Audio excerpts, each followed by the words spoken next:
Welcome to solving second-degree equations with factoring. Now I want to solve for y, and to do that I'm going to factor this. So now the first thing I want to do is see if there's a common factor, and you see 77, that's 7 times 11, right? And neither 7 nor 11 go into 90, which is 9 times 10.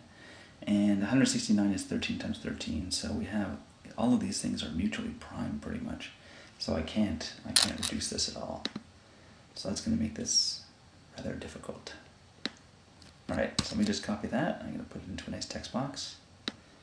Okay, here we go. So I want to, well, first of all, I would like to get rid of this negative, so I'm going to divide everything by negative. If I divide the left-hand side by negative 1, I get 0, and if I divide this by negative 1, I get positive, positive, and positive. Look at that. And I'm just going to rearrange this. I'm just going to put this right there. Okay, so I've kept the signs and everything when I rearranged it, and everything's fine. So now we're looking for the factors of 90. There's quite a few of them. There's 5 times 18, there's 9 times 10, there's 3 times 30. So yeah, that's going to be lots of fun. Anyhow, and 77 is going to be easy. That's just going to be 7 times 11. Let's try 9 times 10. And for the 77, we'll just do plus 7 plus 11. Okay, so we have 99 and we have 70, and for the first shot it worked. And yeah, I could have been totally lying to you. I could have figured it out on the side, but I didn't. I'm telling you, this is just a very happy, lucky coincidence. Now, when you have big numbers like this with many factors, not very often that it works out on the first try, but this one did. There we go. See, 9y times 11 is 99y, and 7 times 10y is 70. 99 and 70 is 169. It all works out nicely. So we set up our two equations. Now 0 is equal to 9y plus 7 times 10y plus 11. That means, like, if 0 is equal to a times b, that means either a0 or b0. Now, because these have variables inside it, it means sometimes this is 0, and sometimes that is 0. So sometimes the 9y plus 7 is 0, and sometimes the 10y plus 11 is 0. So all we have to do is set these up accordingly. So 9y plus 7 equals 0. I'm just going to remove the brackets. I don't need those anymore. And 10y plus 11 is equal to 0.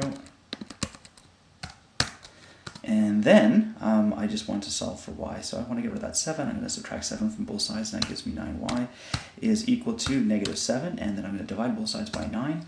So that gives me y is equal to negative 7 divided by 9. And that doesn't reduce at all. And over here, I want to get rid of the y alone. So I'm going to subtract the 11. I want to get my 10y's alone, so I have 10y is equal to negative 11. And then I'm going to divide both sides by 10. And that gives me y is equal to negative 11 tenths, which is an improper fraction. And if you like, you can write that as a nice mixed number. So negative 1 and 1/10, which is fun. That works nicely with tens, by the way. Okay, that's the only number that works with, I think. So y is equal to negative 1 and 1/10, and y is equal to negative 7/9. Now we have to put the smaller one first, okay? Otherwise the program gets a little upset. It expects the smallest one first, as you should expect the smallest one first. All right, so I'm just going to pop that into my answer and see if it's right. So here we go. Let's just make sure there's no extra spaces, because the program, unfortunately, does not deal with the spaces very well, because we need to have a space here, so I can't just remove all the spaces wholesale. Okay, and let me just make sure the sound's working, so we can all hear that. Yay! Okay, so it works. All right, so that's another example of how to factor second-degree equations using, not factor, but solve second-degree equations using factoring. Have an excellent day.